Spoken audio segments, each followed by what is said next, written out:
Good evening everybody. जैसे आप सब लोगों को पता है कि क्लास 10th में सीबीएसई ने नोटिफिकेशन इशू कर दिया है और उस नोटिफिकेशन के हिसाब से जो एग्ज़ाम्स हैं वो 26 अप्रैल से स्टार्ट हो रहे हैं।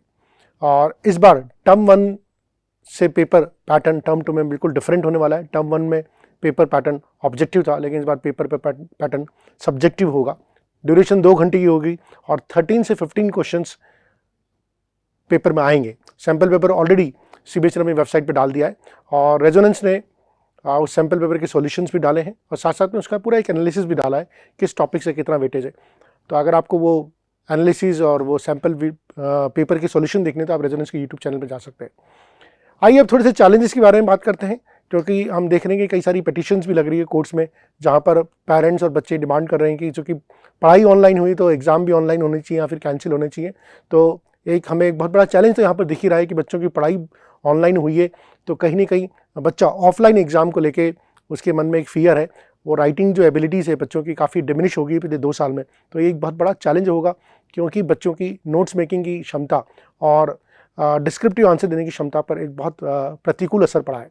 और क्या चैलेंजेस हैं, हमें मालूम है कि जो सब्जेक्टिव पेपर पैटर्न होता है उसमें 2 मार्क के क्वेश्चन हैं, 3 मार्क के क्वेश्चन हैं, 4 मार्क के क्वेश्चन हैं। तो बच्चों को जब इस तरह के क्वेश्चन का आंसर देना है तो उनको एक वर्ड लिमिट का ध्यान रखना पड़ेगा। कई बार बच्चों का ऐसा होता है कि कोई चीज़ ज़्यादा आती है या किसी टॉपिक के बारे में अच्छी नॉलेज और वो क्वेश्चन उसी टॉपिक पर पूछ लिया, लेकिन अगर उसकी वेटेज सिर्फ 2 ही मार्क की है तो भी बच्चा कई बार पूरा लिख देता है जितना कि इसकी रिक्वायरमेंट नहीं होती। तो ये ध्यान रखना है कि वर्ड लिमिट का ध्यान रखें।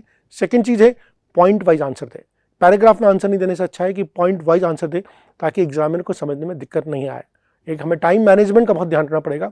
ये सब चीज़ें हम अपने एक्सपीरियंस से बता रहे हैं, जो हमने बच्चों के प्री बोर्ड के एग्जाम्स कराएं उस एक्सपीरियंस से बता रहे हैं कि बच्चे ये सब मिस्टेक्स कर रहे हैं। तो टाइम मैनेजमेंट का बहुत ध्यान रखना है। ऐसा नहीं कि आप शुरू के कुछ क्वेश्चन में बहुत ज़्यादा टाइम दे दिया और फिर बाद के कुछ क्वेश्चन में आपको एक पैनिक मच गया और आप बहुत जल्दी जल्दी कर रहे हैं, उस वजह से आपकी हैंड राइटिंग भी गड़बड़ हो रही है, सिंटेक्स भी गड़बड़ हो रहा है और कुछ क्वेश्चन भी आप स्किप कर रहे हैं। तो आप अपना एक स्टडी पेस बना के रखें पूरे एग्जाम के दौरान में। एक और जो बहुत बड़ी प्रॉब्लम आ रही है, सिंटेक्स की प्रॉब्लम आ रही है। बच्चों को राइटिंग एबिलिटीज़ जो 2 साल में इफेक्ट हुई है, इस वजह से बच्चे सेंटेंस फॉर्म नहीं कर पा रहे ढंग से। ग्रामर में प्रॉब्लम आ रही है बच्चों को, ठीक है। स्पेशली जब मैं अगर इंग्लिश की बात करता हूँ, लेटर राइटिंग के फॉर्मेट्स हैं उनमें बच्चों को प्रॉब्लम आ रही है। और स्पेशली इवन मैथमेटिक्स की बात करें तो मैथमेटिक्स में भी बच्चे जब प्रूफ वाले क्वेश्चन कर रहे हैं, उस तरह के क्वेश्चन कर रहे हैं जहाँ पर वो डिफरेंट कॉन्सेप्ट की प्रॉपर्टी यूज़ करते हैं। तो मान लीजिए कहीं पर ट्राइंगल्स के तीनों एंगल सब 180 डिग्री होता है, ये प्रॉपर्टी यूज़ करनी है आपको क्वेश्चन में, तो ये आपको लिखना पड़ेगा। एग्जामिनर अज्यूम नहीं कर सकता।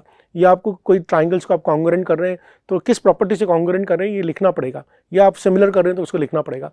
तो यहाँ पर ये सब चीज़ हमें देखनी पड़ेगी। और जैसे मैं कुछ बच्चों से भी इंटरेक्ट कर रहा था, तो एक बच्चे से जो साइंस पढ़ा था तो मैंने इंटरेक्शन किया, उसने इलेक्ट्रिसिटी का पूरा चैप्टर पढ़ लिया था, लेकिन जब मैंने बातचीत करी उससे तो वो न्यूमेरिकल कर पा रहा था, लेकिन जब सब्जेक्टिव क्वेश्चन में बात करी, डेफिनेशन से बात करी, तो डेफिनेशन बहुत इंपॉर्टेंट हो जाती है।